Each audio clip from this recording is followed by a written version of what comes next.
उपस्थित कराया। और अच्छा, एक और विशेष बात, आज जब भागवत जी की कथा प्रारंभ हो रही है ना, तो क्या है, कौन सा पर्व है? हाँ, मां नर्मदा का की जयंती है, महापर्व है। और महापर्व तो है ही, मैया नर्मदा की जयंती तो है ही। मैया नर्मदा की गोद में बैठकर हम कथा सुन रहे हैं, मैया नर्मदा की। मां नर्मदा का हमारे शास्त्रों में बड़ा महात्मा आया। मैया नर्मदा के यश का गान किया है शास्त्रों ने। आप में से बहुत लोगों ने स्कंद पुराण का जो उपखंड है, रेवा खंड, जिसे हम नर्मदा पुराण कहते हैं, सुना होगा। मां नर्मदा की बड़ी महिमा है। हमारे संत तो कहते हैं, माया में भटको जीव पहुंचो अनेक तीरथ, पायो न राम नाही शंकर सुख राशि है। भटकत जगत में आयो पहुंचो नर्मदा तटो, तो देखो हर कंकर में शंकर सुख राशि है। शंकर बीच देखो तो श्री राम के दरस भय, देखी अयोध्या मुक्ति धाम काशी है।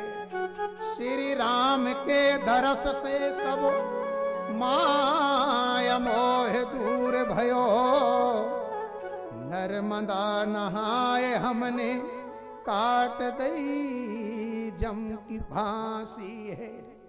नर्मदा नहाए हमने काट दई जम की फांसी है। नर्मदा की महिमा में संतों ने गाया और कहा, माया में भटको जीव पहुंचो अनेक तीरथ, पायो न राम नाही शंकर सुख राशि। ऐसा नहीं कि नर्मदा के अलावा अन्य जो तीर्थ हैं, अन्य जो देव नदियां हैं, वो कम महत्व या कम यश की हैं, उनकी महिमा कम है, ऐसा नहीं। पर मां नर्मदा की महिमा के बारे में संतों ने कहा, एकमात्र मां नर्मदा ही है जिसका एक एक पत्थर क्या है, शंकर है।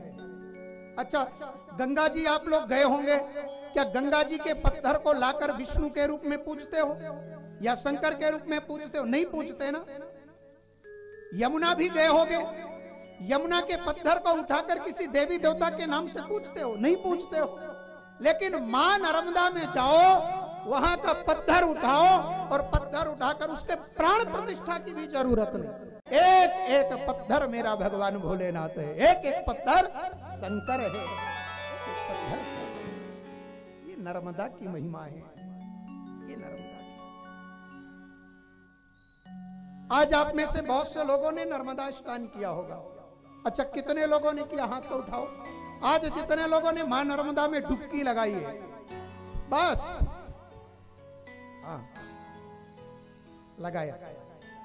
अच्छा, जानते हो नर्मदा में स्नान करने से कितना पुण्य मिलता है? हाँ सुनिए, पृथिव्याम सर्वेषु तीर्थेषु स्नात्वा यल्लभते फलम तत्फलम लभते मर्त्या भक्त्या स्नात्वा महेश्वराः। कहते हैं आप जाओ गंगा स्नान करो, आप जाओ यमुना स्नान करो, प्रयाग में जाकर डुबकी लगा लो। भारतवर्ष नहीं, भारत के बाहर भी अगर कोई तीर्थ हैं तो उन तीर्थों में जाइए और उन तीर्थों में जाकर के अवगाहन करिए। जितना पुण्य आपको सभी तीर्थों में स्नान करने से मिलेगा, उतना अकेले मैया नर्मदा देती है। कौन देती है? मैया नर्मदा देती है।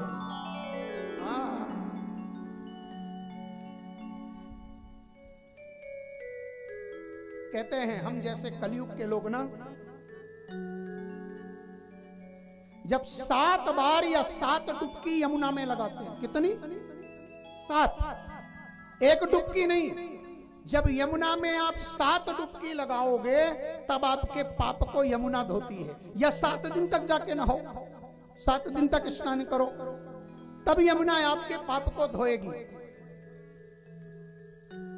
3 डुबकी या 3 दिन तक आप जब सरस्वती में स्नान करें तो सरस्वती आपके पापों को धो देती है। और गंगा, तो गंगा के बारे में कहा आप एक बार गंगा में स्नान करो और हर हर गंगे कह करके डुबकी लगाओ, मैया गंगा आपके पापों को धो देती है। अच्छा महाराज, नर्मदा मैया के बारे में ही बता दो। तो नर्मदा के बारे में आया, ना तो 7 डुबकी लगाने की जरूरत है, ना 3 डुबकी लगाने की जरूरत है, और ना 1 डुबकी लगाने की जरूरत है। मात्र और मात्र नर्मदा के जल का दर्शन जो कर लेता है,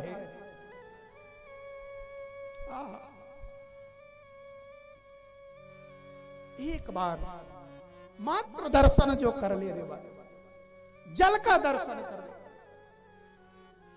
दर्शन मात्रेणो सर्व पापम हरति क्षरति वा नर्मदा। एक बार मात्र दर्शन कर लेने से पाप धो देती है। सप्तगाहन यम सुता, सप्तगाहन यम सुता, और 3 सरस्वती नीर, एक डुबकी भागीरथी हरत पाप को पी। एक डुबकी से गंगा तारती है और रेवा रेवा दर्शन भर भय। आनंद है वो, आनंद है। एकमात्र दर्शन मात्र रेवा तार देती है। रेवा दर्शन भर भय, उठे जो दोनों हाथ, हर हर रेवा मात की, मूरत कहत सना, हर हर रेवा मात की, मूरत कहत सना। एक बार मात्र मैया नर्मदा के दर्शन कर लो तो आपके सारे, एक नहीं पूरे जन्म जन्मांतर के पाप धुल जाएंगे। ये है मैया नर्मदा की महिमा। और आज हम मैया उस नर्मदा के गोद में बैठ करके कथा सुन रहे हैं। अच्छा, इसका एक गलत अर्थ मत निकालना है कि मैया रेवा के दर्शन से पाप धुल जाते हैं तो स्नान नहीं करना चाहिए। सोचो, जिस नर्मदा के दर्शन से सारे पाप धुल जाएं, अगर एक डुबकी भी मां नर्मदा में लगा लोगे तो फिर कभी इस संसार में आना नहीं होगा, सीधे सीधे दिव्य धाम को जाओगे। बोलिए नर्मदा मैया की जय।